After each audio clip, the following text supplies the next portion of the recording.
الثقافة الجنسية لولادنا، كلاكيت تالت مرة أو الجزء الأخير إن شاء الله أخير، ما تقلقوش خالص. ازيكم عاملين ايه؟ يا رب تكونوا بخير. النهارده هنتكلم عن اخر حلقه للثقافه الجنسيه لاولادنا. هي الحلقه صعبه شويه علشان هنتكلم عن العاده السريه لاولادنا.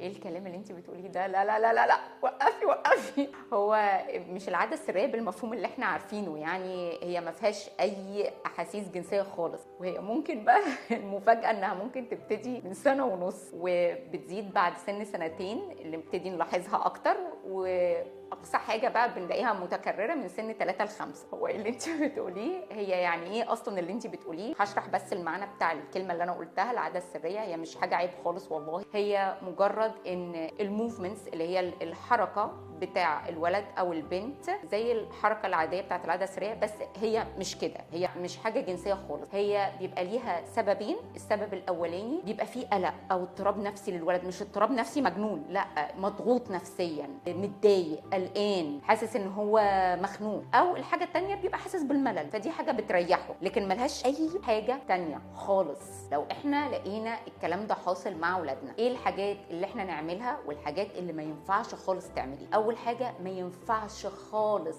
خالص انك تركزي عن الموضوع او تكبريه او تضربي او ازنك انت تعمل كده. تاني حاجه، ما ينفعش احكي الموضوع ده ان هو عمله قدام حد واقعد اضحك واهزر واقول بصي ده ابني عايز يتجوز. لا، بلاش الخفه زياده عن اللزوم في المواضيع دي قدام ولادنا. ايه اللي المفروض يتعمل؟ المفروض اول حاجه ان انا اتجاهل الموضوع تماما واخليه ينشغل بحاجه تانية. يعني لو هو انا شايفاه عمل الموضوع ده، ايه يا حبيبي عامل ايه، ما تعالى نلعب بالبلوكس او يعني المكعبات، تعالى نرسم مع بعض، ايه رايك تعالى معايا المطبخ نعمل ساندوتشز، نعمل حاجه. يبقى دايما بخليه يمسك او يعمل حاجه تانية، يبقى مشغول بحاجه تانية غير كده. تاني حاجه ودي برضو بتبقى مهمه قوي، الاتصال البدني باولادنا. يعني ايه الاتصال البدني؟ انا والله مش بقول حاجات كتيره يعني او غريبه. يعني ايه الاتصال البدني؟ ان على قد ما اقدر اخصص كل يوم ان انا وقت احضن ابني، اطبطب عليه، احسسه بالامان عن طريق الاتصال بيه، مش بالكلام بس. ابنك او بنتك بيحتاجوكي تبقي موجوده، مش بالكلام، تبقي موجوده فعلا، موجوده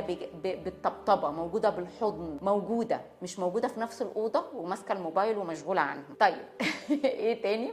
انا كنت عارفه ان انتوا الموضوع هيبقى فيه خضه فيه، بس هو حاصل. طيب احنا بقى لو ما عملناش الكلام اللي انت بتقوليه ده خالص وزعقنا لهم او عملنا لهم الكلام اللي انت بتقولي ما يتعملش، ايه يعني هيعملوا ايه؟ ولا حاجه. هو يعني اخرتها الموضوع هيزيد عندهم، واحتمال يعملوه من وراكم، واحتمال يبتدوا يعملوا الموضوع ده بكثافه، فده مش صح. هنرجع نقول طب ايه السبب الرئيسي للموضوع ده؟ بصوا، هم اختلفوا الناس فيه بطرق كتيره. يعني ناس قالوا لك لا، ده هو لسه بيكتشف نفسه، فاول ما بيقلع الدايبرز بيشوف حاجات ما كانش بيشوفها، بيلاقي ان ليه استخدام، فبيبقى عايز ان هو يشوف ايه الاستخدامات التانية بتاعته. ناس قال لك لا، طب ما هو ساعات بيبتدي من سنه ونص ما بيكونش لسه قلع الدايبر. طب ايه؟ طب فهي ملهاش بصراحه سبب محدد، او انا ما وصليش علم يعني بايه السبب المحدد ليها. بس اللي انا عارفاه ان السبب النفسي للموضوع ده زي ما قلت لكم الاول، يا اما بيبقى الشعور بالملل الزياده، يا اما بيكون ضغط نفسي على الطفل، حضانه جديده عليه، بابي سافر، حد قريب مني بعد الشر توفاه الله او مش موجود. كل دي تؤدي الى ضغوط نفسيه على. يا رب اكون فدتكم، ويا رب تكون الحلقه دي بالذات مش حلقه تقيله عليكم وما كنتش ازعجتكم فيها. باي باي واشوفكم على خير. ما تنسوش اعملوا لي لايك وشير، ولو انتوا عايزين تسالوا اي اسئله تانية